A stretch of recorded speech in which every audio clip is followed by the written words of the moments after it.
everybody, I'm Tabitha, and today we are talking about controversy.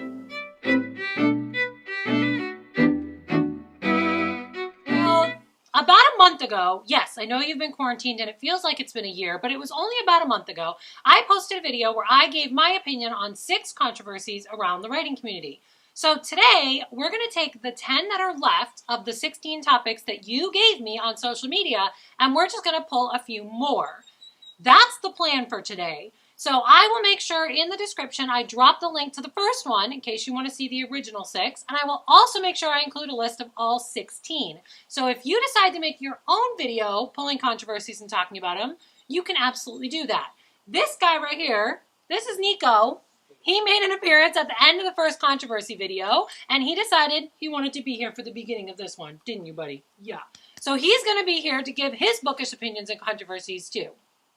That's the plan for today. All right, so remember, in this cup today, there are only 10 controversies left because we've already covered 6. So let's pull one. Our first one for today is posting about your work in progress. So the idea behind this one, the controversy behind this one is, as an author, do you post about the progress and what you're doing and how many words you've made and what the story's about and that kind of thing? Why would this be controversial? Well, it's controversial for a lot of reasons, but the biggest one is, as an author, when we start a book, it's going to take anywhere from, I would say, a minimum of 2 up to maybe even 5 years between us getting that book done and you getting it in your hand, even if everything goes smoothly in the process. So that is, if we write it all without a hitch all the way straight through, we get it straight to publication. I mean, there's a lot of reasons why it could be even slower than that. So do I talk about a work in progress I'm working on now, knowing you might not get to read it for 5 years? That can be controversial. In my opinion, I do. I post about it. I talk about it. I think it's important for readers to know what writers are working on. To some extent, I don't give away every detail. I keep a lot of things secret and a lot of things under the cuff, so to speak. So like, you know the name of the 3rd Fran book is Training Tutor, but you have no idea what the name of the 4th Fran book is, for example. But I'm working on it.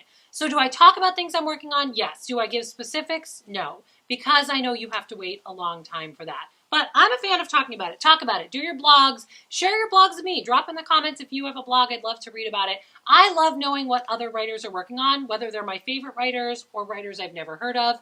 And I talk about my own. So as far as this controversy goes, do I think you should post about your work in progress? I'm team yes. I say yes. Do it. Apparently our friend here is just going to keep popping in and out. So let's pull another one. Second controversy for this video. Yeah, you don't have thumbs. Let's see. Oh, the Oxford comma. Somebody suggested this on social media and I was like, no, I don't want to talk about this. I don't want to talk about it, but I will. So the Oxford comma, you probably already know, but the Oxford comma comes from the idea that if you have a list of 3 things, bananas, apples, and pears, whether or not you need that last comma. So is it bananas, comma, apples, comma, and pears, or is it bananas, comma, apples, and pears? I am team Oxford comma all the way. I think you need that 2nd comma. I think it makes the list more complete. It makes it obvious that the end of that thing, apples and pears, is not a one thing. Yeah, so I don't know. I don't have a lot to say about this one because I'm team Oxford comma, and it's never made sense to me when people say they're not. I don't know why we think we're supposed to get rid of it. So, but apparently I'm also the kind of person who overuses commas. So maybe, maybe I'm a little misguided in that. I don't know. Drop a comment if you have a strong opinion on Oxford comma, but I'm team Oxford comma. All right, let's pull another one. This is the 3rd one for this video. Ooh, I am so salty opinionated on this one. Okay, so it says, adults shouldn't read YA. I'm going to rein in my salty opinions here. I'm trying to compose myself. So what do I think of that? As nice as possible, I think that's garbage. So here's my overarching opinion that's true about everything. I don't think any of us should be policing what any of the rest of us read. Period. Full stop. End of discussion. Like, that's it. Stop telling people we're not allowed to read young adult, or we're not allowed to read children's, or we're not allowed to read comic books, or whatever. Stop policing what other people read and enjoy. Read what you want and like it. So in my opinion, I would actually say the opposite. How do you know that as an adult you won't like young adult? if you haven't tried it. Maybe you read it when you were a young adult, but when was the last time you read one as an adult?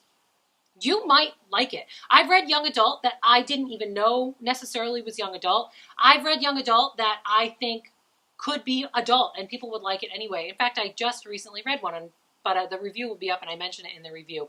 So I think stop policing what other people are reading. Boom. That's the answer right there. So if you're somebody who's on my social media or on Twitter telling me that I shouldn't be reading young adult, you're not going to be on my social media long because I'm probably going to block you. We have to stop policing what other people read. If you enjoy young adult, read young adult. I don't care how old you are. On the other side of that, if you're a young adult and you're still reading children's books or you're reading books written for adults, good for you. If you're enjoying them, keep reading them.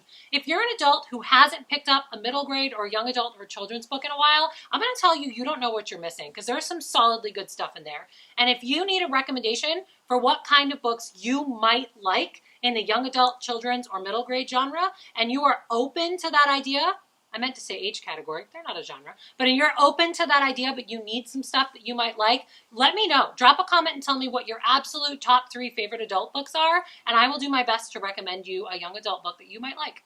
So, my opinion on this one, adults shouldn't read YA is garbage. That's garbage. Everybody should be reading whatever makes them happy and stop policing what other people read. That's my opinion. All right, next up. It's the 4th one, I think, for this video. All right, let's see. Oh my God, I can't open this. Oh, adverbs.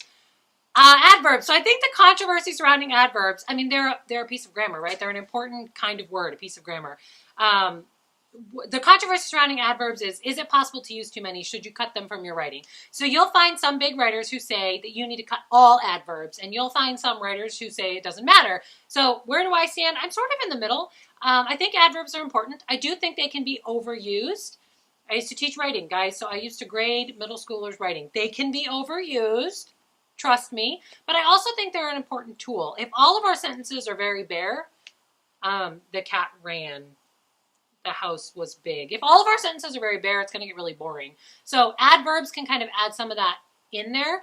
One of my favorite pieces about this, it actually has to do with sentence length, but it also has to do with adverbs, is that whole idea that writing can be musical, right? So you shouldn't have all your sentences be the same length. You should vary them, and you should have some short and some long, and it's almost like building a musical story with your reader, and I think adverbs are one of the ways we do that. So do I like adverbs? Yes. Do I use adverbs? Yes. Have I probably overused them? I'm sure probably yes. I don't think any piece of writing should cut them all out completely, but I do also think they're overused. So be aware of your adverbs, look for your adverbs, watch for your adverbs, but I definitely don't think you should go through your manuscript and hack them all out. Sometimes you need them. So that's my opinion on adverbs. All right, I'm thinking one more for today, right? So here we go. I don't know. This one. Ooh, we already got a posting your work in progress. This is similar. This is posting lines from your work in progress. Well, I obviously can't caution you against doing it completely because I have done it before. So I do that every once in a while. I do post lines from my work in progress. So why is this controversial? Well, the biggest reason why I've seen this be controversial is unfortunately because plagiarism exists. So the idea here is if you post your best line from your work in progress, somebody else might steal that line and drop it into theirs. And of course, people always say the fear is that it might end up in a book by a big name author. I don't know that a big name author would be stealing from little old me. But, you know, it could end up somewhere else. Somebody could have that line somewhere and beat you to it, really, is the fear. Plagiarism is the thing. So I don't want to be plagiarized, but I do share some of my lines. I am careful about it. I don't share a lot of lines. Some of you have noticed before that I share the same line repeatedly. So I will have that one line, like, I am king of a realm I have no right to represent. That line I've shared more than once. That comes from Training Tutor, by the way. So sometimes that line has gotten shared even though that book's not out yet, but I don't share a lot of lines. That's like if you want a line from Tutor, that's probably the line you're going to get. So that's what I do. I pick 2 or 3 that I think are that I like. Sometimes I make graphics out of them, make them look really cool, and then I share those. That's my opinion. I understand the reason why people don't. I understand the reason why people say stop sharing lines. You don't want to share necessarily the whole work, but I don't have a problem with sharing 1 or 2 as long as you're careful about what you're sharing. That being said, plagiarism does exist, so please don't steal my lines. Be cool.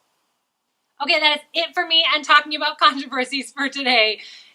Drop a comment to let me know you're still here. Hit subscribe and tap that little bell so you know when I'm back. Keep plotting the path to your own dreams, and I will see you next time. Bye!